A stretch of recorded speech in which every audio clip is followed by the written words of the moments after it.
अस्सलाम वालेकुम। इस वीडियो में हम आसान अल्फाज में स्टेप बाय स्टेप सॉफ्टवेयर पर काम करना सीखेंगे। अगर आप पहली बार व्यापार सॉफ्टवेयर इस्तेमाल कर रहे हैं तो आपने इस तरतीब से चलना है। आपने सबसे पहले आइटम्स ऐड कर लेनी हैं, उसके बाद आपने सप्लायर और कस्टमर यानी पार्टीज़ ऐड कर लेनी हैं, और उसके बाद आपने कैश और बैंक के अकाउंट्स ऐड कर लेने हैं। उसके बाद आपने सेल और परचेज़ करना सीखना है। उसके बाद आपने पेमेंट इन और आउट करना सीखना है। उसके बाद एक्सपेंस कैसे ऐड करने हैं ये सीखना है आपने। उसके बाद सेल आर्डर, परचेज़ आर्डर या कोटेशंस वगैरह बनाना सीखना है। और एंड पे मैं आपको सिखाऊंगा कि प्रॉफिट लॉस या मुख्तलिफ़ किस्म के आपने रिपोर्ट्स सॉफ्टवेयर में किस तरीके से चेक करनी है। अब सॉफ्टवेयर पे चलते हैं। जैसे मैंने आपको बताया, पहले आपने आइटम्स ऐड करनी है, फिर पार्टीज़ ऐड करनी है, ठीक है। उसके बाद आपने कैश और बैंक वगैरह के जो भी अकाउंट्स हैं आपके, वो आपने ऐड कर लेने हैं। ये एंट्रीज करने के बाद आपके पास तीन ही बटनों के ऊपर काम रह जाएगा: सेल करना, परचेज करना, और ये तीसरे बटन से आपने कोई भी और काम करना है, यानी पेमेंट इन आउट करनी है या कोई एक्सपेंस या सेल परचेज आर्डर वगैरह कुछ भी आपने तैयार करना है। तो ठीक है, तो अभी हम होम पे चलते हैं। सबसे पहले हम क्या करते हैं, आइटम ऐड करते हैं। आपने सबसे पहले आइटम का नाम इंटर करना है। आइटम का नाम इंटर करने के बाद आपने कैटेगरी सेलेक्ट करनी है। कैटेगरी में आप अपने सप्लायर का नाम लिख दे तो वो सबसे बेहतर है।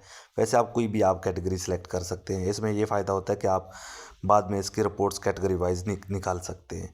कैटेगरी में कोई भी यहाँ पे इंटर कर देता हूँ। उसके बाद आगे यूनिट्स होते हैं, वो भी आपको हम पीसीसी डिफ़ॉल्ट तौर पे लगा के देंगे। आगे आप यहाँ पे अगर कोई बार कोड है तो वो स्कैन करवा लेंगे, या कोई भी असाइन करना चाहें कोड दे सकते हैं। अगर खाली छोड़ना चाहें खाली भी छोड़ सकते हैं। उसके बाद नीचे दो बटन है, एक प्राइसिंग का है और एक स्टॉक का है।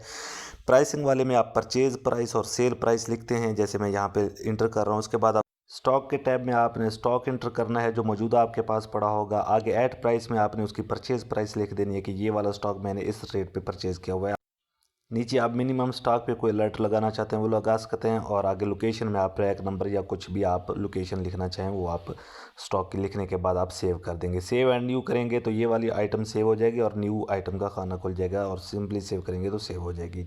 अब अगर आप देखते हैं आइटम्स में आके, तो जो हमने आइटम ऐड किए देखें, उसका स्टॉक शो हो रहा है, उसका परचेज और सेल प्राइस भी शो हो रही है, और उसका जो स्टॉक वैल्यू है कि टोटल इस वक्त कितने का स्टॉक पड़ा है वो भी हमें शो हो रहा है। उसके बाद हम पार्टीज़ में आते हैं। यहाँ पे पार्टी ऐड करते हैं। पार्टी में आप सिंपली पार्टी का नाम लिख के सेव कर देंगे तो भी सेव हो जाती है। लेकिन आपने क्या करना है, नाम लिखना है, उसके बाद आगे उसका फ़ोन नंबर लिखना है। उसके बाद नीचे तीन बटन शो हो जाते हैं, एक एड्रेस है, एक क्रेडिट एंड बैलेंस, और एक आगे आप कस्टमाइज़ कुछ भी लिखना चाहें।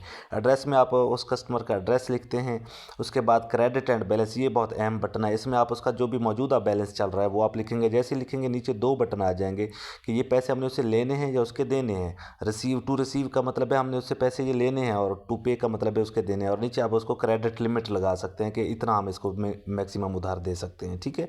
उसके बाद अगर आप एडिशनल फील्ड्स में उसका कोई एनटीएन नंबर या कुछ भी आप लिखना चाहें तो वो भी लिख सकते हैं। कस्टमर की कोई एक्स्ट्रा आपको इन्फॉर्मेशन चाहिए तो वैसे इसकी ज़रूरत नहीं होती है। यही पहला एड्रेस और क्रेडिट एंड बैलेंस वाले यही दो बटन ज़रूरी हैं। उसके बाद सिंपली इसको भी आप सेव एंड न्यू या सेव कर सकते हैं, ठीक है। उसके बाद आप देखेंगे तो पार्टीज़ में आपको उस पार्टी का लेजर वगैरह सब कुछ हो जाएगा। उसके बाद कैश एंड बैंक पे आते हैं। यहाँ पे आप देखें, आप कैश इन हैंड अगर ऐड करना चाहते हैं तो आप सबसे पहले यहाँ पे ऐड कैश करेंगे। यहाँ आपने मौजूदा बैलेंस जो भी आपके पास पड़ा हुआ है, पेटी कैश जो भी आपके पास मौजूद है वो आप लिखेंगे। उसके बाद नीचे आप उसमें डिस्क्रिप्शन में कुछ भी लिख सकते हैं कि ये हमारा ओपनिंग बैलेंस है, और उसको जैसे एडजस्ट करेंगे ऊपर यहाँ पे आपको शो हो जाएगा कि ये हमारे पास इस वक्त कैश में मौजूद है, ठीक है। उसके अलावा कभी आप एडजस्ट करना चाहते हैं, कभी कम या ज़्यादा इस कैश को करना चाहते हैं तो इधर एडजस्ट वाले बटन से कर सकते हैं। उसके बाद आप बैंक में आएंगे। बैंक में आप कोई भी आपके पास इजी पैसा है, यूबीएल है, जो भी बैंक है आपके, आप उसी तरीके से आप जैसे इजी पैसा है उसके साथ आपने बैलेंस लिखा, इसी तरीके से यूबीएल है उसका बैलेंस लिखेंगे कि हमारे पास इस वक्त इसमें इतना पड़ा हुआ है, ठीक है। वो आप सिंपली सेव करते जाएंगे, ठीक है। और अगर साथ आप बैंक की डिटेल्स भी आप चाहते हैं कि आपके रिसीट के ऊपर प्रिंट हो तो वो भी आप साथ नीचे ये इंटर कर सकते हैं, ठीक है। उसके बाद सिंपली आपने सेव कर देना है।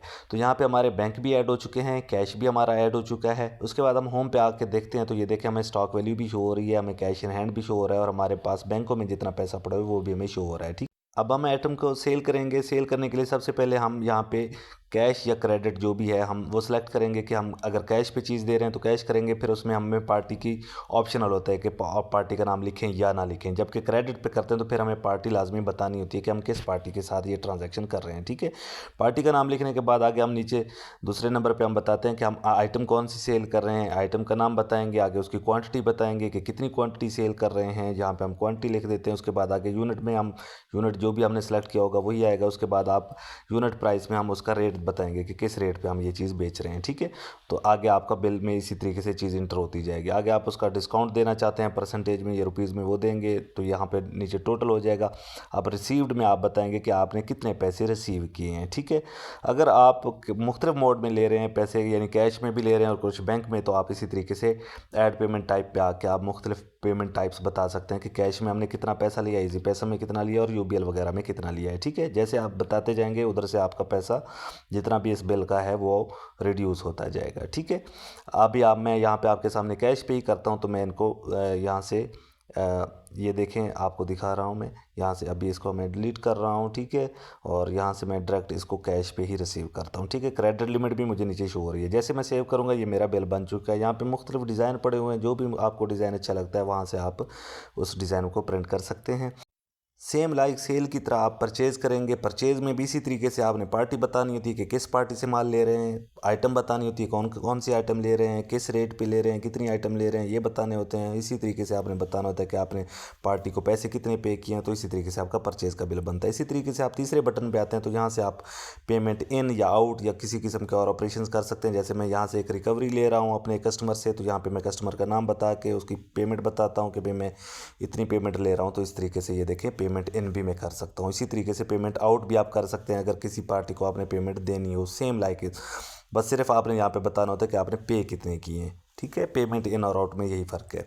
उसके बाद आप यहाँ पे देखते हैं तो आपको सारा कुछ ट्रांजैक्शंस यहाँ पे शो हो जाती हैं होम के ऊपर। इसके अलावा आप रिपोर्ट्स में आके रिपोर्ट्स देखना चाहते हैं तो यहाँ पे आप देखें आपको मुख्तलिफ़ किस्म की रिपोर्ट्स शो हो रही हैं। जैसे अभी ये मैं रोज़नामचा खोल के बैठा हूँ आपके सामने। ये रोज़नामचे में आपको बता रहा है कि आपके आज कितने पेमेंट आई है और कितनी गई और पीछे मौजूदा कितनी रह गई है। उसके अलावा आप मुख्तलिफ़ किस्म की देखिए अकाउंटिंग की रिपोर्ट्स देख सकते हैं, और इसके अलावा प्रॉफिट एंड लॉस की, बिल वाइज प्रॉफिट, सेल्स की रिपोर्ट्स देख सकते हैं। कोने में ओपन एनीथिंग वाले टैब से आप कुछ भी सर्च करना चाहें सॉफ्टवेयर में से, आपको डे बुक चाहिए, सेल की रिपोर्ट चाहिए, किसी किस्म का कुछ भी फीचर जो है इस सॉफ्टवेयर में आपको समझ नहीं आ रहा है कि कहाँ पे होगा, तो आप यहाँ पे इस कोने वाले बटन से ओपन एनीथिंग जहाँ पे लिखा हुआ है यहाँ पे आप आके सर्च करके भी आप उस चीज़ को सर्च कर सकते हैं। ये आपके लिए बहुत बेनिफिट वाला फीचर है। ठीक है, उसके बाद आप यहाँ से प्राइवेसी ऑन कर सकते हैं, ऑफ कर सकते हैं। प्राइवेसी ऑन करने से ये फ़ायदा होता है कि आपका डैशबोर्ड छुप जाता है, कोई भी बंदा उसको देख नहीं सकता है। ठीक है, उसके अलावा आप इस पर ये देखें शॉर्टकट्स देख सकते हैं।